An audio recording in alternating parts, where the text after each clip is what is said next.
Justin Bieber has recently returned to the spotlight after a long time, but not because of his Coachella performance. Instead, it seems that Justin stepping back into the public eye is making a certain man behind bars extremely nervous, with Diddy allegedly fearing Justin might expose him once and for all. In fact, an audio recording has recently surfaced in media outlets of what appears to be Diddy confronting Justin Bieber. This is something Diddy has reportedly been worried about for a long time. If Justin truly does know as much about Diddy as is being claimed, he would have reason to be concerned about what could come out about him. What makes this theory more intriguing is that it does seem to carry some credibility. Diddy has been seen on camera checking Justin for wires before.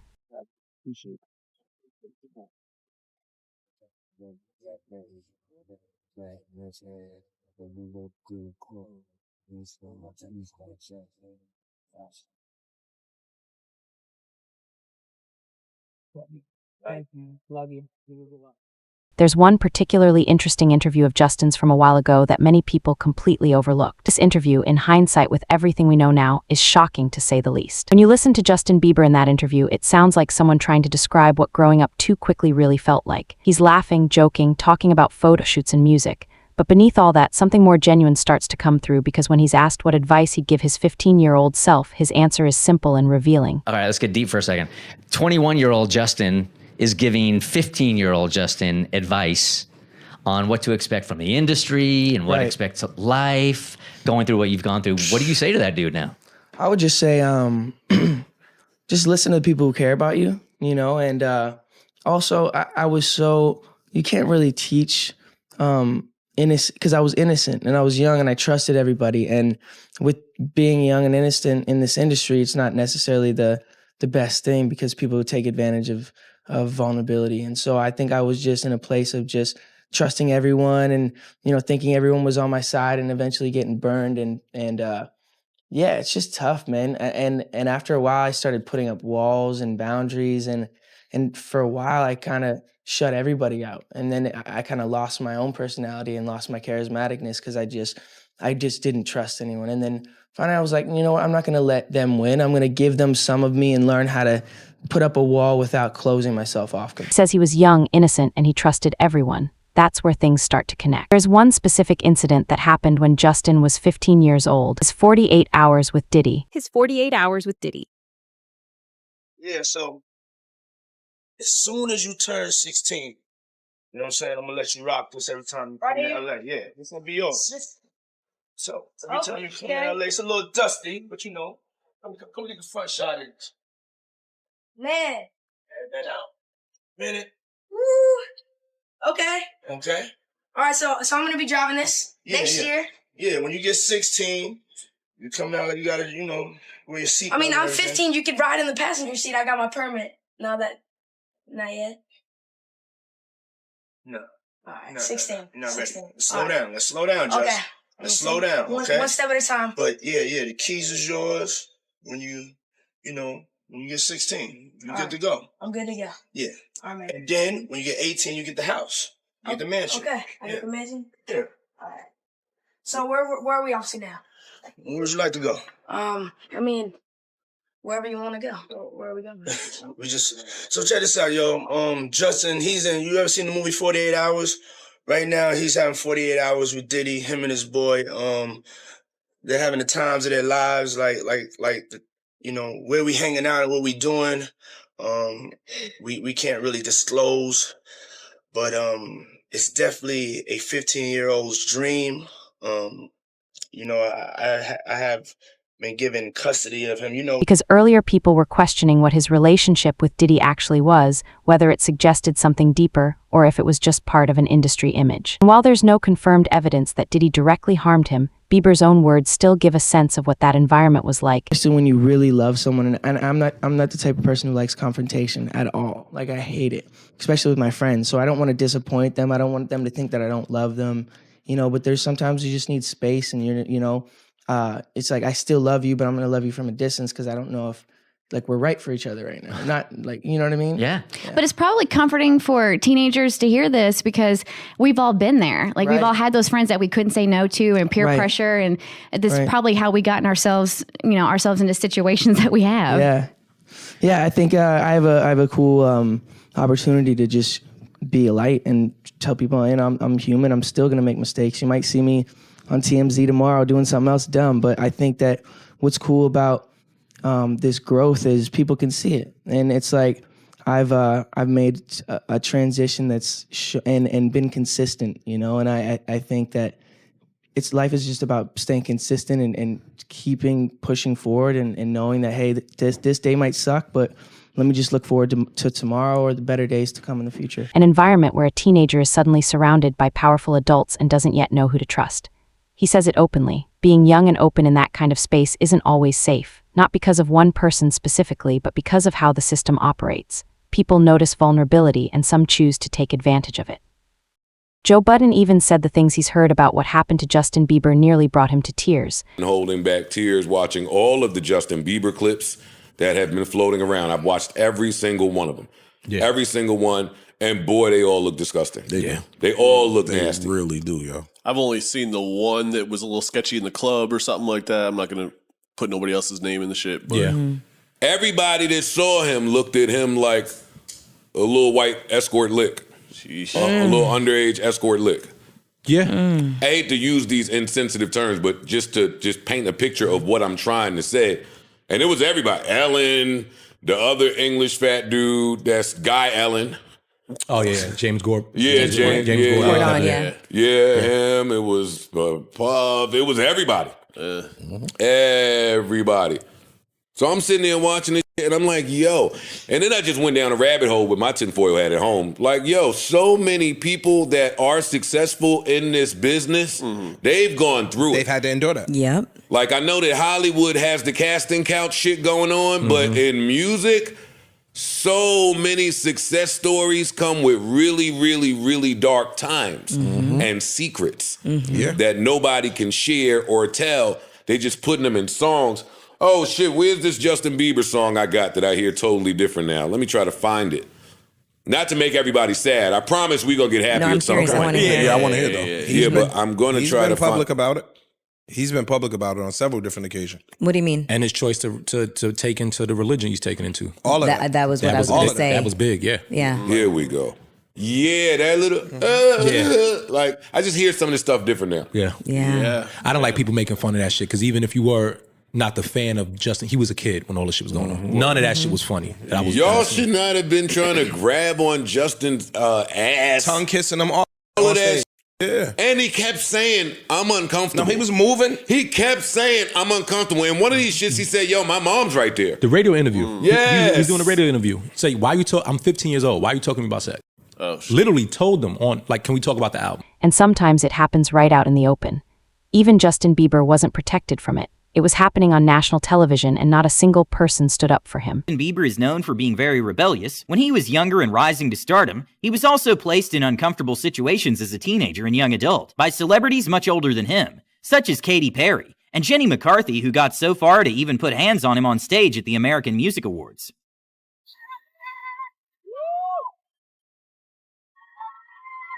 Wow! I feel violated right now.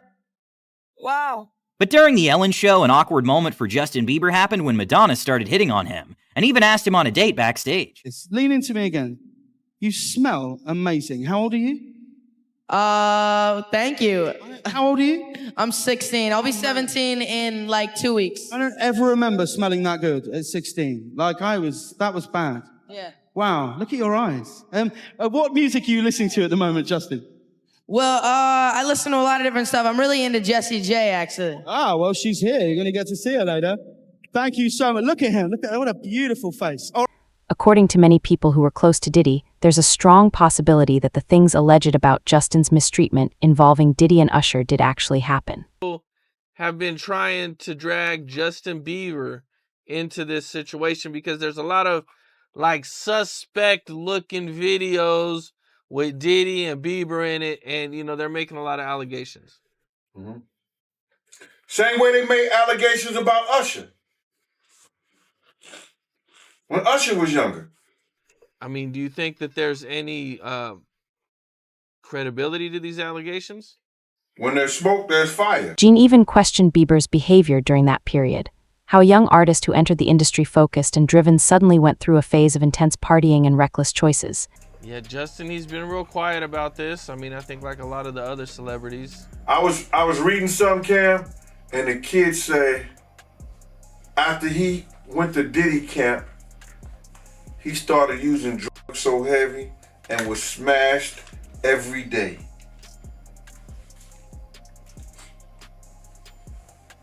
What would cause a kid who wanted to be an artist in the music business all of a sudden to start getting high and drinking and drugging, popping pills and smoking? What would cause a kid to do that? I mean, usually trauma. Or a Diddy party. And that's where this connects back to what Bieber himself has already admitted. He spoke about trusting the wrong people, about feeling taken advantage of, about being in environments where he didn't fully understand what was happening around him, about being controlled and silenced by Diddy. What's going on with you guys? Are you working together? I'm not. I mean, I think that we've become friends in a strange way, you know. Like Robin Big. Yeah. It's like exactly. I'm Big and you're Rob. Yeah. No, I mean, to a lot of us, he's like a little brother. You know what I'm saying? He's not afraid to call and ask for advice. He's somebody that, in the industry-wise, the record industry is a strong family, and he's somebody that, you know, we definitely have our arms around, and we want to protect him because he's such genuinely a nice person. Besides his talent, you know what I'm saying? He's one of the greatest kids that you could ever know. Justin, you can't do that. You know, Diddy bought his son a Bentley. Maybe, you know, he could buy you one also while you're He out. got me a Lamborghini. Well, that's nice. I haven't gotten it yet, though. Yeah, I know. When is that coming, that Lamborghini? We talked about this last He time. had the Lamborghini for a day or two, and he had access to the house. And he knows better than to be talking about the things that he does with Big Brother Puff on national television. Well, apparently. Those aren't direct accusations, but they do describe an environment where things can go wrong very quickly, especially for someone that young. And now it seems things may be getting worse for Diddy's victims because we're now seeing reports that he could be released from prison even earlier than expected. Sean Diddy Combs is pushing to have his prison term cut short. The rap mogul's lawyers took his case to a federal appeals court in New York on Thursday. They say his sentence for a sex-related conviction was too harsh. Jerika Duncan is here with more from those arguments. Jerika, good morning. Yeah, good morning. A lot to consider here. Sean Diddy Combs' lawyers argue a judge wrongfully sentenced their client by considering more serious charges than what he was actually convicted of. They also say it is the most prison time ever given someone convicted of the same charges with a similar criminal history. Now, one of the prosecutors in this case insists that Combs' 4-year, 2-month prison term is below federal sentencing guidelines and in line with similar convictions.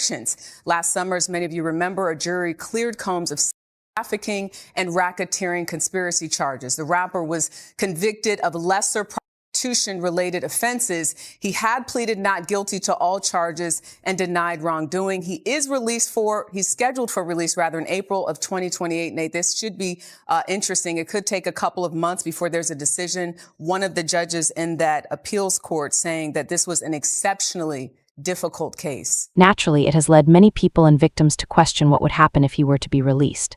Jaguar Wright has a theory about that, and it doesn't sound very promising. She said nothing would really change. The industry would remain the same, just as messy, just as complicated, just as full of things people don't fully understand. In her view, one person leaving prison doesn't suddenly fix a system that's been operating the same way for years. What does the entertainment landscape look like, Diddy coming home in 30 days? Same as it look now. Bleak. Just not Memphis. Just not Memphis. Bars. Goddamn. You too. Does Diddy have any redemption if he owns up to his depravities? Prince said it best. Sometimes it snows in April. Oh, sometimes I feel so bad, so bad, so bad. Sometimes I wish that life was never ending. Oh, all good things they say never last. That's Prince. Come on. That's Prince. That's what he said. April, we'll see. And when it came to the idea of redemption, she didn't seem convinced. She suggested that even if someone admits to wrongdoing, it doesn't automatically undo what's already been done. Some damage, once it's out there, simply remains. Then the conversation shifted into something deeper, how everything is connected behind the scenes.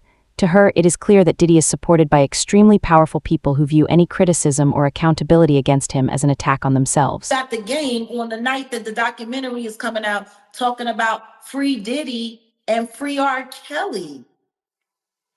And talking about how baby oil is cool and so is urinating on people.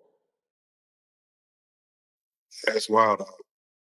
You want to know the one thing that I'm finding also very interesting that nobody's paying attention to?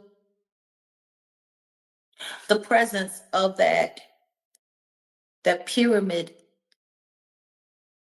You know, that the same thing that the Rock Nation likes to put up, the same hand symbol that the sororities and the fraternities like to use. I'm not going to emulate it because you know exactly what it looks like.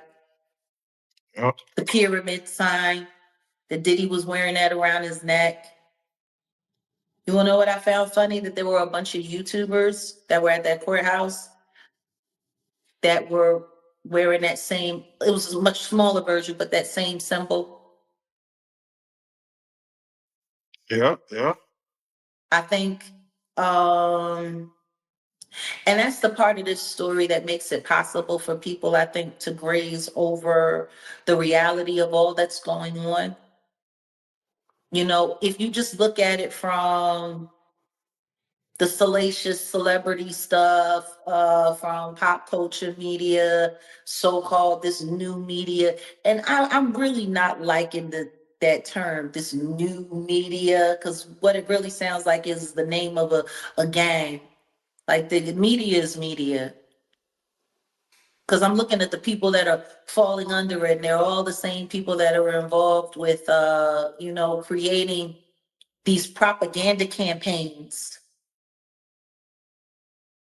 But that's exactly what Diddy was saying at the beginning of the documentary. We need somebody that is proficient, or fluent in being able to spin propaganda and narratives. She began pointing out connections, past relationships, industry ties, and how people's paths cross long before the public ever notices. To her, these aren't random coincidences. They're part of a larger network that most people only catch small glimpses of. And when it comes to Diddy, if you're seen as a threat to him, he will remove you. T.K. Kirkland pointed out something that might seem unrelated on the surface, but actually ties into a bigger picture. Out of all the people in the world, Diddy had a pattern of getting involved with women connected to other men in the industry, sometimes even rivals like 50 Cent. Diddy's not some nerdy dude who just happened to find some IG model and, oh my God, this is the girl of my dreams. Man, he has access to women all around the planet. And that's his reputation. But he went after the baby mother of one of his rivals. Exactly. Someone who had been taking shots at him for years. Absolutely. On purpose. And he went after her knowing that they had beef. Right. And slutted her out. Just slutted her out. Having a whole basketball team run a train on her. Totally and did. I just totally the whole agree. thing, right? Totally agree. Right. But his reputation from when he worked at Uptown, I'll be sure's girlfriend. Oh, Kim Porter. Right. That's Well, his reputation. I'll be sure his baby mother. Baby mama. Yeah. Then Eric Serm, his friend, the one that had his baby, Mia. So he's had a reputation of going after people. Tupac's ex-girlfriend. He got a baby with her too. Exactly. Yeah. So my point that I'm making to the men listening, if you don't understand this, then you're just poorly educated and don't really have common sense. It's a no-no. There's no way I would go after Vlad's ex-girlfriend. Right. I'm so loyal that if I met a woman and she said, oh yeah, I used to date Vlad. Oh, I can't with you, baby. Right. I won't even put my in it, excuse my language. Because that's how I move. Other people don't move like that, but you see me in Paris, you see me all over the world. Why would I want to do that to mess up a relationship? He explained that in most circles, especially among people who value loyalty, that kind of behavior crosses a line not because of jealousy, but because it reflects a lack of boundaries. And when someone continues to ignore those boundaries, it starts to build a certain reputation over time. This becomes especially concerning for Justin because there are rumors that Diddy may have significant blackmail material on him. It's going to be hard to figure it out if it does exist. Do you believe the guy in the tape is white? If he's bigger than Diddy and he's not none of the names that I said, probably so. But then they say he was young too. Yeah, they say he was young. Let me get his name right. I hope it ain't the Bieber. I hope it's not the Bieber. That's a good one. It might be him. But if they saying that the guy is young and he's an A-lister, I can't think of that many black people, man. Right. Not at all. And somebody that more powerful, more of a celebrity than Diddy. You understand what I'm saying? If they were saying somebody that was more celebrity than Diddy, he was an A-lister, he was younger. You know what I'm saying? And if he's not black, it would have to be the Bieber. That's his name, Bieber? They said I got that wrong too. Justin Bieber, allegedly. I don't know, bro. Right. But when you heard the news that Diddy, he had a tape with another man, did that catch you by surprise or no? Well,